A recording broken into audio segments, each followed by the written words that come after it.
You're listening to a positive guide to a brighter side, bringing you conversation to enlighten your world and brighten your day.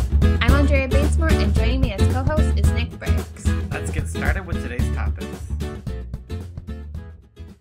Hey everybody, welcome to today's show. We have a little bit of a heavier topic to discuss today. Yes. It's a topic that is very prevalent in our society today, and that topic is domestic violence.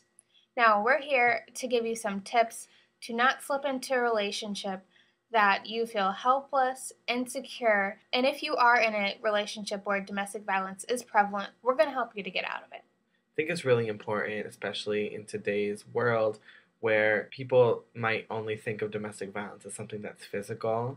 Yes. But people definitely are verbally abused and mentally abused in relationships. So I think that's really important to highlight as well. And just because it isn't physical doesn't mean that it doesn't count. Emotional bullying is just as damaging. So let's start off. We want to make it clear that domestic violence should never happen. Never, ever, ever happen.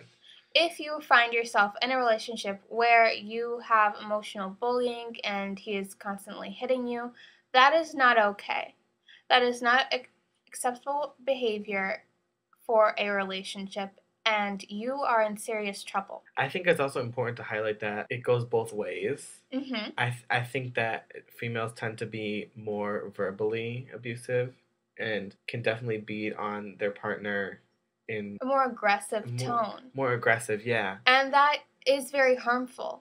And domestic violence can happen to anyone regardless of their background, their age, or their gender. It is not a male issue, and it is not a lower class issue. It is a worldwide issue. And I think that even verbal and mental abuse can be more damaging. Oh, yes. Because wounds can heal. Mm-hmm.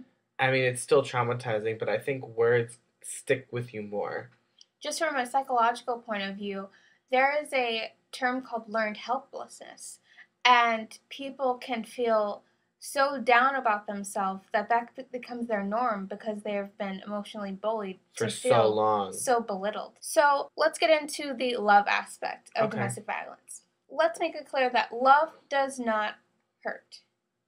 If you are in a situation where you are constantly feeling belittled and you are constantly being bullied, and you're saying to yourself that, oh, this is just temporary. He loves me, and because he loves me, he'll realize this eventually. And it only happened one time. It was just once. No, do not believe these lies. If he hits you once, or if he emotionally bullies you once, he will do it again. And again. And again. Make sure you know that you can't make excuses for him, and you can't make excuses for her. There's some, like you said, with the people just become dependent on the person. Yes. They choose to defend them. Mm-hmm. And that's really something that is prevalent in these types of relationships, is that they end up defending them and think that, it's just normal and everybody goes through this and they shouldn't. And it is possible to love someone even though they are abusing you, but that is not the kind of love that you deserve. Exactly. So what causes domestic violence? Well, I want to make it clear that it is not drugs, it is not alcohol abuse, and it is not stress. So if you are using these excuses because, that's why he's hitting me, or that's why she's emotionally bullying me, that is not okay. Just because someone is going through a difficult time in their life does not give them the green light for treating you like less than you deserve. Right. These kinds of behaviors are inexcusable no matter the circumstances. Domestic violence happens when someone makes a conscious choice to abuse you. Yeah. So they are fully aware, and there is no outlet that they can turn to excuse their behavior. Domestic violence is inexcusable. So we talked about if he will do it once, he will do it again. Uh-huh. And this makes me think of a very famous celebrity couple that has been in the news for domestic violence. And of course, I'm talking about Chris Brown and Rihanna. Yeah, this is definitely a big issue. I mean, we've seen this in the media over and over again. Back in the 60s and 70s, it was Ike and Tina Turner, and she finally was able to break away. Rihanna has really changed her image in this by choosing to stay with Chris Brown. Now, I do believe that people make mistakes. I do believe in forgiveness. However, when you are in the public eye and you have all these people following you and young girls that want to be like you have to take that into consideration with your relationships and in all aspects of your life. Just like when Justin Bieber there was pictures of him smoking marijuana and all the fans were upset. I think it's kind of a wake up call to these celebrities that you have people that are relying on you. You are more than just a singer. You are more than just a dancer, entertainer. You're a part of everybody's life. So I think for Rihanna, it's of course she can make her own decisions and everything, but you have a public to rely on. You know what I mean? You have a public that relies on you. It's a reciprocal relationship. And I don't want people to think, oh, because Rihanna got over it and, you know, they're back together again, that this can happen to me too. So I should just ignore the fact that he or she is doing this to me. Right. And I remember, like, she said in the interview with Oprah something to the effect of, he was my true love. He's the love of my life.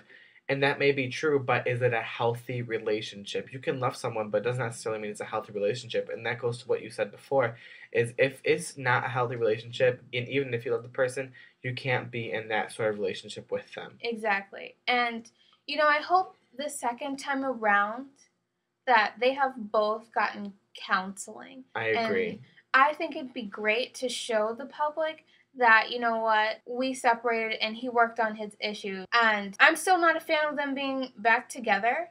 I don't like it. But if they are going to get back together and be in the public eye, I think Chris Brown needs to come to grips with what he did to her. And honestly, I would like a public apology and a public discussion about domestic violence and their relationship. But you know what I think is also important to highlight? When you're in a celebrity relationship, they're not seeing each other every day. There's, you know, she's on tour, he's on tour, whatever. So their relationship is going to recover in a different way. When average, everyday relationship, you're seeing the person multiple times, even every day. So if you find yourself in a domestic violence situation, I am going to urge you strongly to get out and to leave. And here's what you need to know about leaving. You need to make a safe escape, because if he is very violent towards you, the repercussions of leaving can be more damaging. In order to leave, you need to contact a family member, neighbor, friend, whomever, and tell them your situation. I know it's going to be hard to vocally say what you've been through, but for the sake of yourself and for the sake of your family, if you have one, it is damaging every second that you are there in that relationship. And the sooner, the better. I also think that it's important to highlight they're in a relationship with somebody that the family has known for a long time. They may need to go outside of the family. I agree.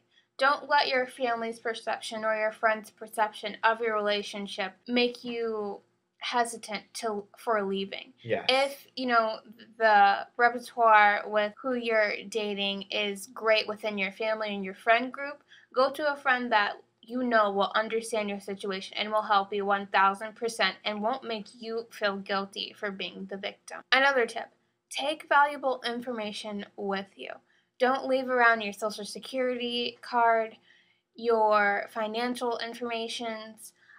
Try to have some money to be able to support yourself or your family and to help you in the recovery of getting out. So take your passport, take every single vital information and store it at that friend or neighbor or family member's house so that it is not within his or her reach. I think those are some really great tips, and we hope that if you're in some kind of domestic violence situation, that this has inspired you in some way to take charge of your life and take control and change your life for the better. I agree. All right, thanks for listening, everybody. We'll see you next time. Bye.